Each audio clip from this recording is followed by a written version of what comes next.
Hi, it's Panda Movies here. Today I'm going to explain the French horror movie called Cold Skin. Warning, there are spoilers ahead. Enjoy the video. In 1914, a young Englishman travels to a remote island in the South Atlantic to work for 1 year as a weather observer. The only other inhabitant of the island is the caretaker of the crudely fortified lighthouse, Gruner. Gruner says the previous weather observer died from typhus, and there is no body. After the unnamed man explores the island, he finds the diary of the previous meteorologist with drawings of strange sea creatures. His cabin is then besieged by those creatures at night. The next day, he unsuccessfully asks Gruner to let him into the lighthouse. When the night creatures return, he lights a fire, only to burn down his cabin. The next day, he discovers a female amphibious creature outside.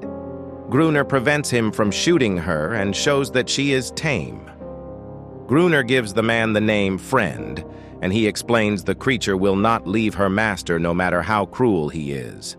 Friend successfully bribes Gruner into letting him stay in the lighthouse. That night, creatures climb the lighthouse, and Gruner butchers them as Friend faints. Gruner locks Friend outside on the balcony, leaving him to die.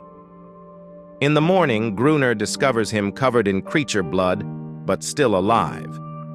The two men settle into a routine. Friend grows to like the captive female creature and names her Anaris. Friend also wonders if the creatures keep coming because they want to reclaim the female sea creature, who sings when they come. Gruner belittles Friend's ideas.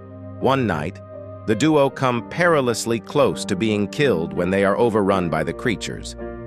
When Friend tries to signal a passing ship the next day, Gruner attacks him. Anaris tries to protect him. The two men have a conversation about why Gruner did not want to be rescued. Friend manages to communicate to Anaris that he needs to leave the island. She leads him to an abandoned boat. Friend and Gruner use the boat to row out to a shipwreck, and Friend dons an old diving suit and jumps in. Once several boxes of dynamite have been retrieved, Gruner does not pull up Friend and stops pumping air to him. Friend escapes the suit and climbs into the boat, aware that Gruner had tried to kill him again. Back to the lighthouse, they discover that the recovered dynamite is dry enough to use. Friend and Gruner form a plan to lure as many sea creatures to the lighthouse as possible before setting off the dynamite, believing that the show of force will kill many and drive them off. The plan largely succeeds. In the morning, Gruner finishes off the remaining creatures, and Friend once again tries to convince Gruner that the creatures are more civilized than Gruner makes them out to be after seeing one of the dead creatures wearing a necklace.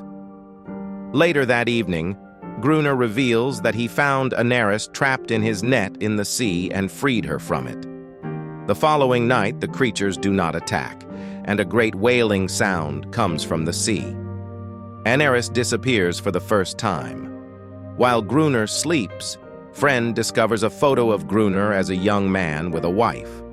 Friend sees that the woman in the picture is the same one as in the picture he found in the previous science officer's log. Friend leaves a present for the creatures.